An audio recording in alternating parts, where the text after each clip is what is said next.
Have you ever heard about this story before? It is entitled Putri and it is produced by Les Copak Company. Les Copak? Yes, the same company who also produces Upin and Ipin.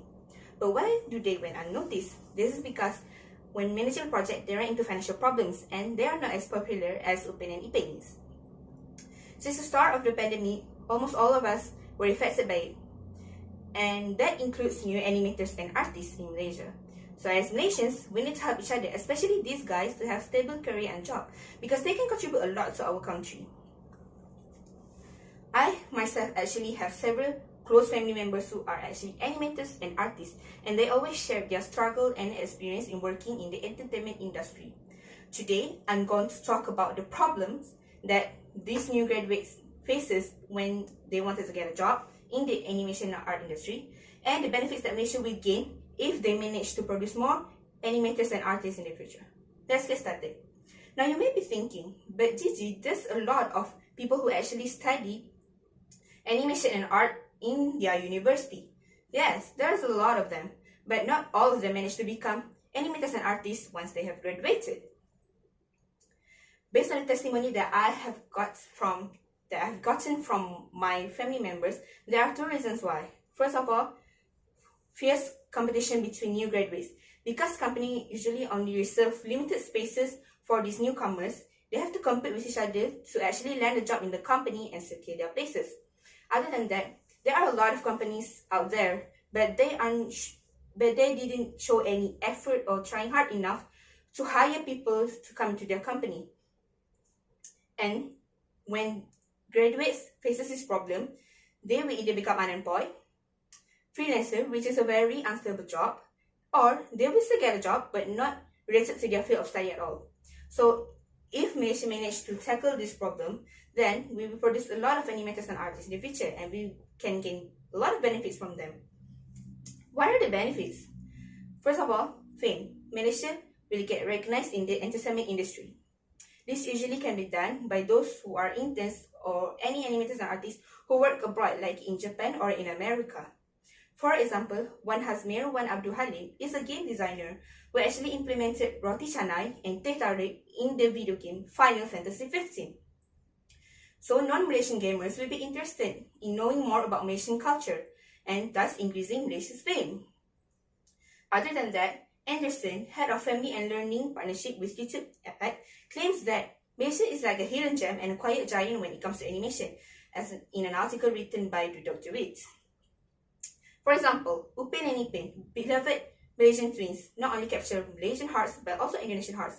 In 2019, Upin and Ipin, Keris Yang Tunggal movie managed to be aired in Indonesian cinemas. Hajah Ainun said that Indonesian market is very hard to penetrate, and for Upin and Ipin, Keris Yang Tunggal to be the first ever Malaysian movie managed to penetrate to this market is a big accomplishment to Malaysia itself, as stated in an article written by Begum. Other than that, Omar and Hannah, the kids show, is actually demanded to be dubbed in Arabic for Arabic viewers from Middle East and North Africa, as stated by Omar in 2021. So these two examples show that Malaysia already internationally known but not wide enough. Other than that, when there's fame, there's also money. So Malaysia's economy will also be improved. How you ask me? On 2019, 3 animators movie, Upin Ipin Keris Yang Tunggal, Legend Ali the movie, Bobo Boy 2 the movie, all 3 of them managed to collectively have 85.81 million ringgit at the box office from their ticket sales. So this shows that they have tremendously contributed a lot to the Malaysian economy, as stated by Yi in their article. But Jiji, right now, there's a pandemic going on. We can't go to the cinema to support these animators and they won't get enough money from us. So how do they still can provide money and contribute to Malaysia's economy? Easy. We look at Pixar's. Pixar's already produced a lot of short animated films in their YouTube channel.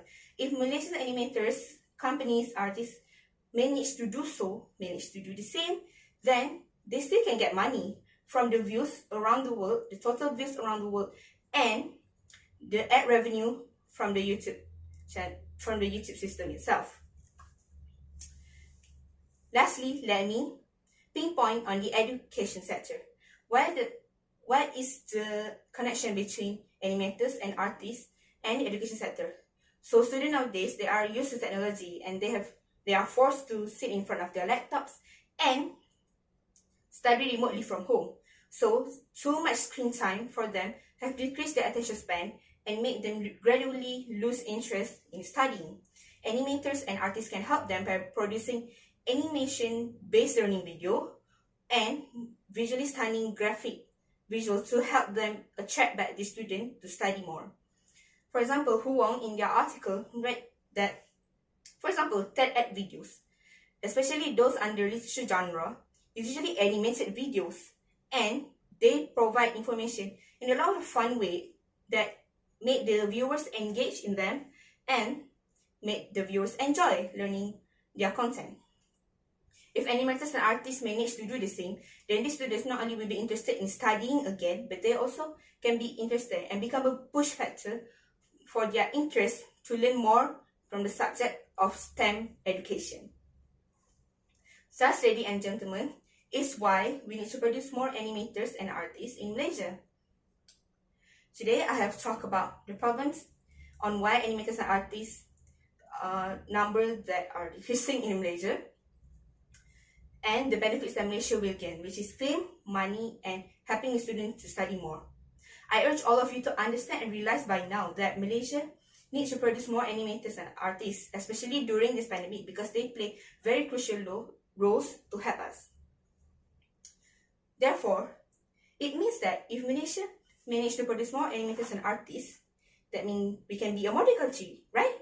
As Ibn always says, betul betul betul. Bye bye.